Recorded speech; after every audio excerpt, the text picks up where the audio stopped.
haki. Salimia rafiki yako, mwambie mnyonge ana haki. Asante sana. Kwa hivyo siku ya leo nimekuja hapa kwa sababu ya majonzi ambayo yametukumba, haswa kama nyumba hii, watu wa Ololua na sisi watu wa Kajiado North constituency. Hii habari niliipokea nadhani ni juzi kwa mtandao pale kwenye Elveza na Radio Domas, ya kwamba ndugu yetu alipata ajali akafariki dunia. Kwa hivyo nimekuja kuleta rambirambi zangu za pole, kuambia familia pole, na pia kushirikiana na wale wengine, si ndio? Unajua wakati mwingine, wakati kama huu wa majonzi, kujibeba inakuwa ni ngumu, si ndio? Inabidi tukue na umoja, tukue na ujirani, ili tuweze kushirikiana pamoja kupunguza makali kama haya ya maisha. Zaidi ya hayo, pia niwape ripoti. Jana tulikuwa na uamuzi wa mahakama. Na najua nitakuwa na mkutano weekend inayokuja. Tutakuwa na mkutano hapa Kasoro Grounds ili kuelezea wananchi uamuzi ambao mahakama ulitoa jana unamaanisha nini kwa sisi wananchi. Najua wengi wenyu pengine mnaweza kuwa nafahamu ya kwamba kumekuwa na kesi. County government ya Kajiado ilipendekeza kuongezwa kwa ushuru kwa wale ambao wako na maplots. Si huku eneo la Bulbul watu wako na maplots. Kwa hivyo serikali ya county ilikuwa imependekeza watu waongezewe kutoka 2,000 mpaka 7,500. Hii ni vita ambayo ilianzia huku.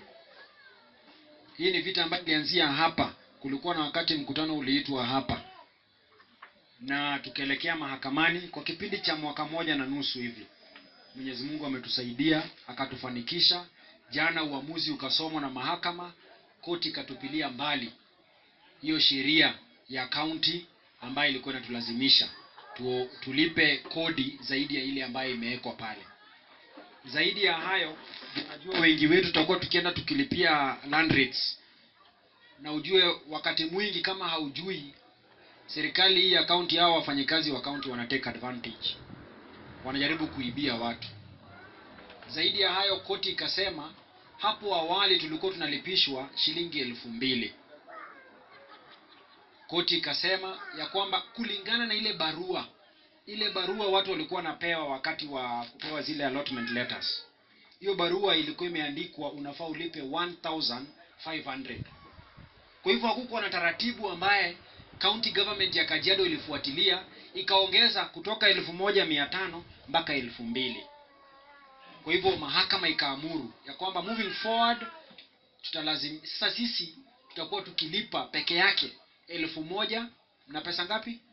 500. Sio ni kitu mzuri tulifanya? Kwa hivyo mimi nashukuru sana Mwenyezi Mungu, na zaidi pia nashukuru ile umoja tumekuwa naye. Juu wakati tumekuwa tukienda mahakamani pale Kajiado, sijakuwa nikienda peke yangu. Nilisema msinipatie kazi kama wananchi alafu mniwachilie peke yangu.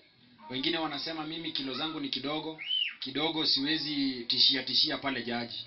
So nilikuwa naenda na mashosho, maguka, watu wa kazi wa hapa, hata Juksa kwa hapa, kuna Dulax kwa hapa pia, tulikuwa tunaenda nao pale mahakamani. Kwa hivyo nikijaribu kumalizia ni kusema haya. Ile mpango niko nayo ya wananchi wa Kajiado North constituency. Kwa sababu mikutano kama hii zaidi ya kuomboleza ni mikutano ambayo tunaleta mawazo pamoja. Si ni kweli? Kwa sababu sisi ambaye tumewachwa ndio tumewachiwa mengi.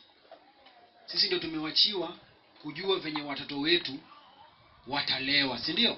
Tutawalea waende shule, mambo kama yale. Na kumekuwa na mswada mwingi sana, kumekuwa na watu wamekuwa kizungumza hata leo.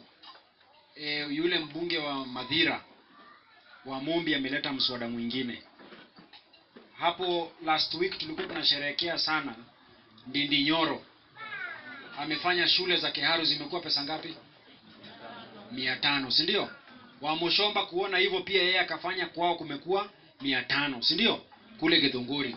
Leo asubuhi tumeona wa Mombi ule wa Madhira kule ambapo former deputy president anatoka. Amefanya shule zimekuwa pesa ngapi? Zimekuwa bure, si ndio?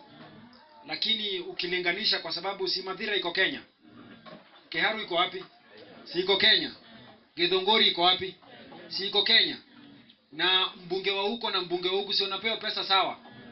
Mbona kule shule inakuwa ni bure na huku tunalipisha? Mimi nalipia watoto wengi shule sana.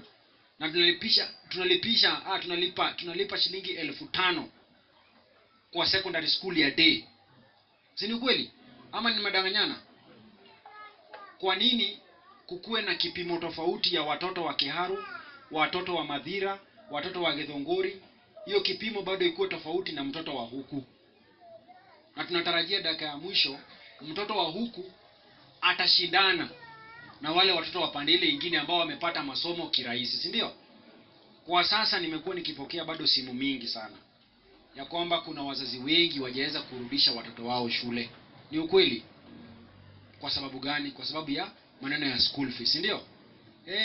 Kwa hivyo lazima wakati tunazungumza kuhusu uongozi, tuzungumze pia kuhusu maisha yetu. Na tujue ya kwamba uongozi ule uko pale unatuaffect mpaka kwa maisha yetu ya sasa. Na ndiposa kwa hii mambo yote ambayo tunafanya ya kupigania mwananchi wa kawaida, mimi najipanga ili nikuje baadaye, najua si siku ya leo, nikuje baadaye kuwaomba mnipee baraka zenyu, mnichague kama mbunge wenyu mwaka 2027. Ili tukielekea mambo yetu tukiipanga, tunapanga mambo yetu kulingana na ile maono tuko nayo kama constituency.